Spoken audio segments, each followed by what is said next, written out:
What's up, my comic comrades? After a long hiatus, today we're returning to our series on pulp comic era characters with the OG himself, the Shadow. The first two episodes we posted on classic pulp comic characters featured the Phantom and Dick Tracy. But today we're highlighting arguably the most mysterious character from that era, and one who doesn't get nearly the attention he deserves. I mean, who knows what evil lurks in the hearts of men? The Shadow knows.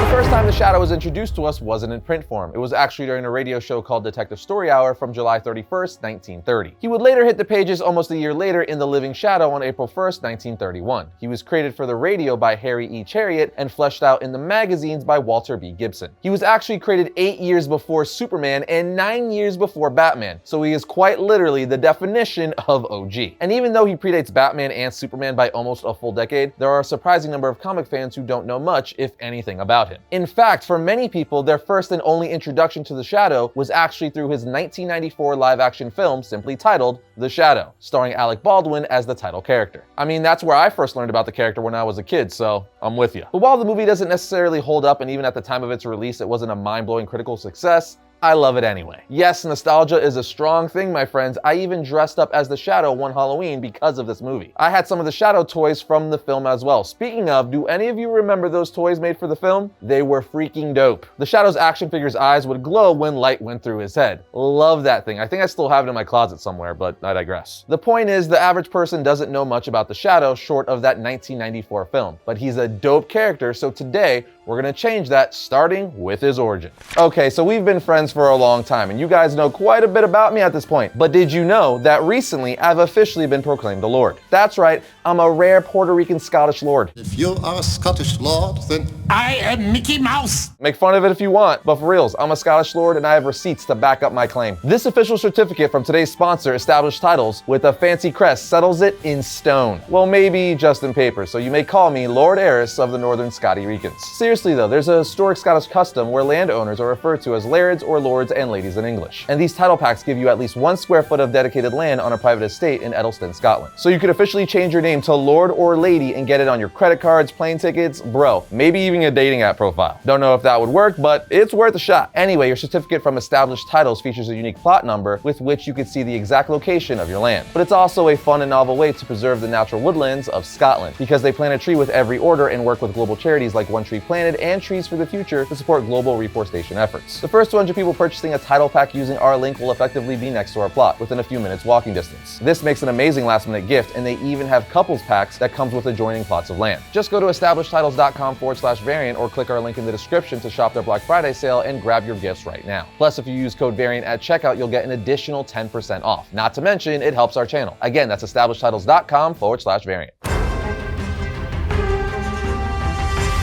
As I said a minute ago, the Shadow first appeared in the Detective Story Hour radio program on July 31st, 1930. The show's mystery narrator was originally voiced by James Locurdo and was replaced 3 months later by the actor Frank Riddick Jr. The character would open up the show with his iconic line, "Who knows what evil lurks in the hearts of men? The Shadow knows." If you've never had a chance to listen to one of those classic radio Shadow stories, you need to. Especially with podcasts and audiobooks bringing back a new popularity for the audio format, those classic radio shows are a lot of fun. A bit of a novelty, obviously, but still fun, still great. We'll drop a link or two for you guys to check them out in the description. Anyway, as the fictional narrator of the Detective Story Hour, the Shadow became incredibly popular. So much so, the Street and Smith publications hired pulp writer Walter B. Gibson to create the character's origin and backstory. And that is when the Shadow made his print debut in his very own pulp magazine entitled The Shadow, a detective magazine, in April of 1931. But let's go back to the beginning and see how the Shadow was given his name. It all starts with Detective Story magazine, which was published from October 15th, 1915 to the summer of 1949 for a total of 1,057 issues. In the early 1930s, Detective Story magazine wanted to boost their sales, so the publisher Street and Smith hired David Chrisman with Ruth, Ralph, and Ryan Advertising Agency, along with writer-director William Sweets, to adapt the magazine's story into a radio series. The idea was to use the radio show to push people to the magazine. Chrisman and Sweets agreed that the upcoming radio series should be narrated by some mysterious storyteller with an evil, sinister voice. stories. The next thing they knew they would need is an epic name for the mysterious narrator. Suggestions were thrown out like the Inspector or the Sleuth, before landing on the name we all know,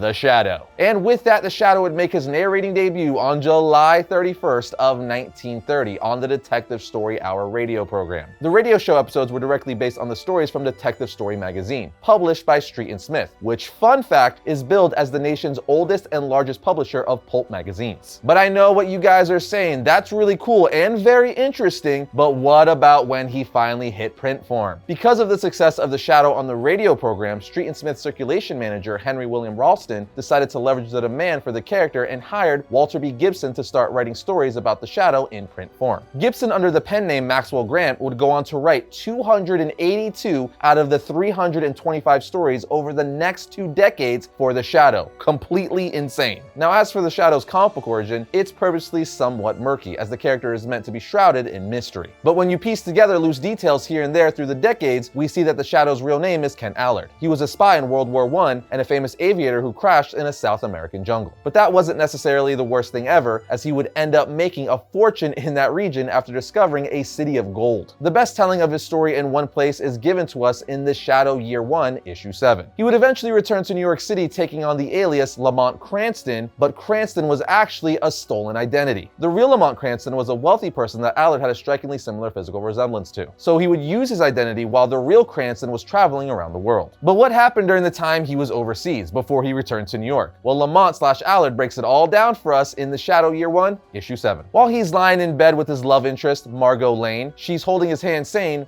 "What does this do? How do you..." While touching his ring, he tells her, "It's a psychic talisman. It helps me focus my abilities." Rather like a telescope into another person's mind. So yes, she knows he's the Shadow. Anyway, she then says, "You know, I don't even know what to really call you." He responds, "Lamont is fine." She says, "But you're not really him. I mean, you didn't." He responds, "No, rest assured, the real Lamont Cranston is alive and well. He travels and wallows away his days in a cocoon of luxury, much as he's always done. We have an arrangement to share his identity while he's thus removed from society's ranks." As you noted, there's more than a passing resemblance. So he's flat out telling her everything I just told you guys about him and the real Lamont's arrangement. It's at this point she asks, "But why do you need such an alias? I mean, you know, another one," because he also has the Shadow alias. And this is where he gives us his origin on how he became the Shadow. He narrates over a flashback sequence while telling her it was because of the war. "I was a covert operative for the Allied forces, flying sorties behind enemy lines. I saw and did so many terrible things in that conflict. Things you can barely imagine. In the end, both sides wanted me dead. The Germans had it in for me, of course, but even our side, I knew too much dirt that they would rather just stay buried. Luckily, I'd long known how to disappear. After hostilities ended, I became part of the uprooted and the unsung, the lost generation." He explains how he lost his way and became the thing he once despised. He goes on to say, "And then I learned another way. Fleeing my enemies, I found refuge in the halls of the Legion, the mystical city of Shambhala. The monks there taught me how to hone in my latent psychic abilities and how to sublimate my darker nature, how to harness my shadow in the service of justice, which ultimately led him to becoming just that, the Shadow fighting evil." But his backstory doesn't end there. He goes on to say, "But I wasn't the only lost soul injured by the Great War. Another penitent came to the Holy City seeking salvation. He was a German, an adept like myself, Dr. Gerhard Zorn. In combat, we would have been enemies. Here, we were fellow disciples. Yet whereas my psyche had been merely wounded, his proved to be fractured and scarred, truly lost to any redemption. He rebelled against the monastery's guiding hand and viciously murdered a council of Tulkas, our most revered teachers. I have pursued him ever since, through jungles, over mountains, across oceans, until eventually he fled here, which is what initially brought the Shadow to New York, with him ending by telling Margot, 'So now I must wait until Dr. Zorn resurfaces once again.' And with that, we have the Shadow's origin, which, as you may have realized, has several parallels to Batman. But it's well known that the Shadow is one of the inspirations for Batman's creation. Pretty cool, I know. But let's move on to story arcs and publication history.